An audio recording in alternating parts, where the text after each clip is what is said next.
साथियों, स्वागत है आपका अपने निस्वार्थ शिक्षा एकेडमी पर। साथियों, आशा है कि आप लोग स्वस्थ होंगे, मस्त होंगे और अपने प्रधान शिक्षक भर्ती 2024 और बीपीएससी टीआरई 3.0 और 4.0 की तैयारी में लगे होंगे। साथियों, उसी से संबंधित, उसी से रिलेटेड मैं आज प्रैक्टिस सेट 7 लेकर आया हूँ। साथियों, पिछली 6 प्रैक्टिस सेट आपने नहीं देखी है तो उसको प्लेलिस्ट में क्रिएट किया हूँ। प्लेलिस्ट लिस्ट में जाकर अवश्य देखिएगा। आपके आने वाले एग्ज़ाम बीपीएससी हेडमास्टर या प्रधान शिक्षक भर्ती, बीपीएससी टीआरई 3.0 और 4.0 के लिए बहुत ही महत्वपूर्ण होने वाली है। तो चलिए साथियों, देखते हैं हमारा पहला प्रश्न क्या है। हमारा पहला प्रश्न है कि बिहार के प्रमुख समाचार पत्र बिहारी के संपादक कौन थे। साथियों, यहाँ पे बताना है कि जो बिहारी के संपादक थे वे कौन थे। तो यहाँ पे आपको बता दें, यहाँ पे हमारा राइट आंसर हो जाएगा ऑप्शन डी, बाबू महेश्वर प्रसाद। बाबू महेश्वर प्रसाद जो कि बिहार के प्रमुख समाचार पत्र बिहारी के संपादक थे। तो राइट आंसर ऑप्शन डी हो जाएगा, बाबू महेश्वर प्रसाद। नेक्स्ट प्रश्न है, एवरेस्ट शिखर पर चढ़ने वाली दूसरी भारतीय महिला थी। यहाँ पे बता दें, यहाँ पे हमारा राइट आंसर हो जाएगा ऑप्शन डी, अरुणिमा सिन्हा। अरुणिमा सिन्हा की बात करें जो कि अपने एक दुर्घटना में अपने दोनों पैर खो चुकी हैं और इन्होंने जो है आर्टिफिशियल पैर जो है लगाया है और ये एक दिव्यांग महिला के अंतर्गत आती हैं। तो इन्होंने एवरेस्ट पर्वत पर चढ़ने वाली दूसरी महिला का रिकॉर्ड बनाया है। तो यहाँ पे हमारा राइट आंसर हो जाएगा option D, Arunima Sinha. Next और अगला प्रश्न है हमारा कि यूनेस्को की कार्यभाषा है। साथियों, यहाँ पे हमें बताना है कि यूनेस्को की जो कार्यभाषा है वो कौन कौन सी है। तो यहाँ पे हम बता दें, यहाँ पे हमारा राइट आंसर हो जाएगा ऑप्शन डी। ऑप्शन डी की बात करें तो यूनेस्को की जो कार्यभाषाएं हैं, वर्किंग लैंग्वेज है, उसमें आपकी अंग्रेजी है, फ्रेंच है और रूसी है। यहाँ पे 3 भाषाओं का जो है जिक्र किया गया है। उसके बाद अंग्रेजी, फ्रेंच और रूसी के बाद यहाँ आपको अरबी और स्पेनिश भी है। साथियों, इसके साथ साथ अरबी और स्पेनिश भाषा भी जो है ये यूनेस्को के कार्य की भाषाएं हैं। तो यहाँ पे जो है 5 भाषाओं को जो है, सॉरी साथियों, 6 भाषाओं को जो है यहाँ, एक चीनी भाषा भी है, तो 6 भाषाओं को यहाँ यूनेस्को की कार्यभाषा के रूप में मान्यता प्रदान की गई है। तो यहाँ पे हमारा राइट आंसर हो जाएगा ऑप्शन डी, अंग्रेजी, फ्रेंच, रूस और उसके अलावा साथियों अरबी, स्पेनिश और चीनी। अगला प्रश्न देखते हैं। अगला प्रश्न है, गुट निरपेक्ष आंदोलन non non alignment non ally non alignment movement का नेता कौन था। तो गुट निरपेक्ष का नेता कौन था साथियों। तो यहाँ पे हमारा राइट आंसर हो जाएगा ऑप्शन बी, भारत। साथियों, गुट निरपेक्ष आंदोलन का जो नेता था वो अपना भारत देश था। तो यहाँ पे हमारा राइट आंसर हो जाएगा ऑप्शन बी। ऑप्शन बी की बात करें तो गुट निरपेक्ष आंदोलन, साथियों गुट निरपेक्ष आंदोलन की बात करें तो इसकी शुरुआत साथियों 1961 में हुई थी, जिसकी पहल हमारे भारत देश ने किया था। तो इसलिए हमारा राइट आंसर हो जाएगा ऑप्शन बी, भारत। अगला प्रश्न है, न्यूजीलैंड में पाए जाने वाला उड्डयनहीन पक्षी है। साथियों, न्यूजीलैंड में जो उड्डयनहीन पक्षी पाया जाता है उसका नाम क्या है। तो यहाँ पे बता दें कि यहाँ पे हमारा राइट आंसर ऑप्शन सी हो जाएगा, कीवी। कीवी पक्षी की बात करें तो कीवी पक्षी जो है ये न्यूजीलैंड का नेशनल बर्ड है। साथियों, न्यूजीलैंड का ये नेशनल बर्ड है। साथियों, कीवी की बात करें तो ये उड़ नहीं सकता। साथियों, उड़ने में ये असमर्थ होता है।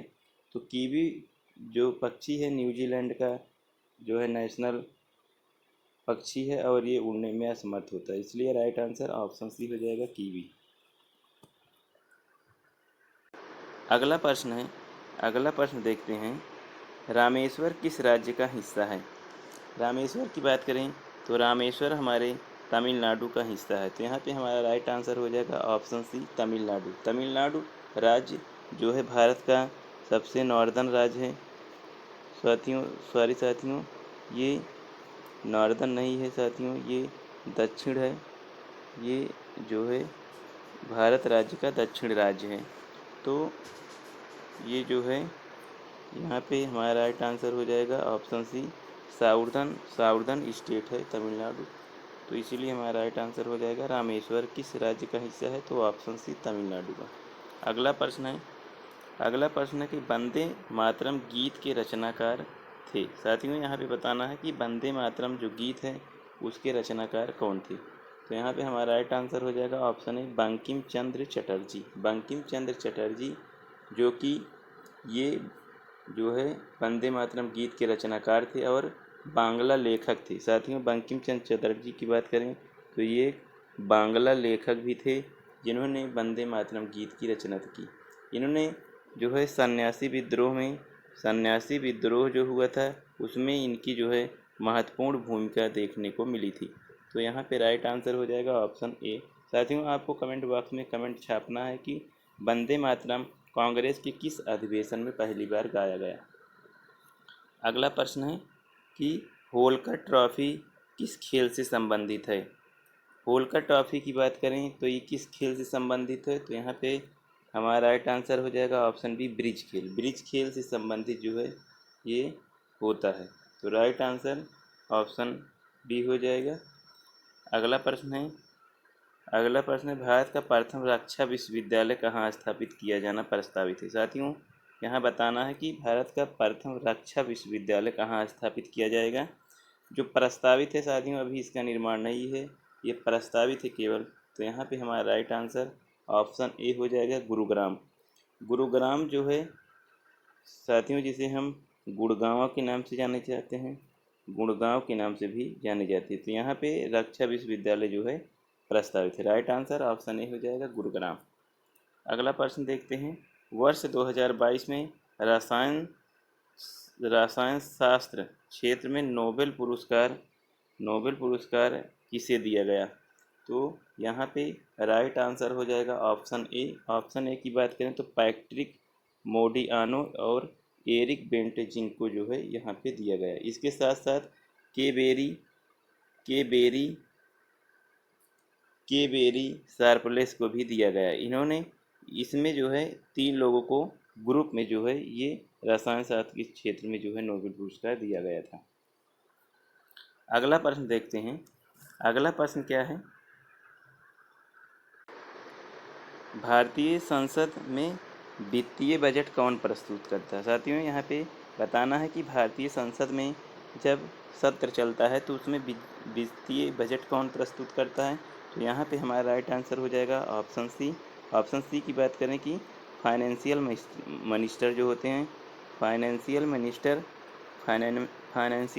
मिनिस्टर अर्थात वित्त मंत्री जो है ये वित्तीय बजट में जो है ये वित्तीय बजट को जो है अपने सदन में जो है प्रस्तुत करती हैं। तो इसलिए हमारा राइट आंसर हो जाएगा ऑप्शन बी। साथियों वित्तीय बजट की बात करें तो अनुच्छेद 112 है, 112 आर्टिकल 112 में प्रस्तुत किया गया है।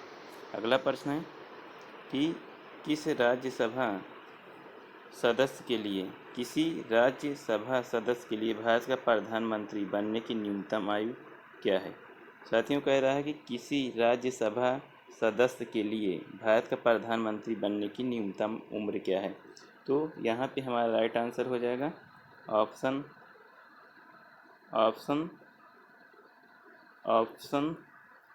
साथियों यहाँ पे हमारा राइट आंसर हो जाएगा ऑप्शन सी 30 वर्ष। साथियों यहाँ कह रहा है कि राज्यसभा अगर जैसे कोई जैसे राज्यसभा का सदस्य है तो राज्यसभा का सदस्य बनने के लिए जो न्यूनतम आयु होती है वो 30 वर्ष होती है।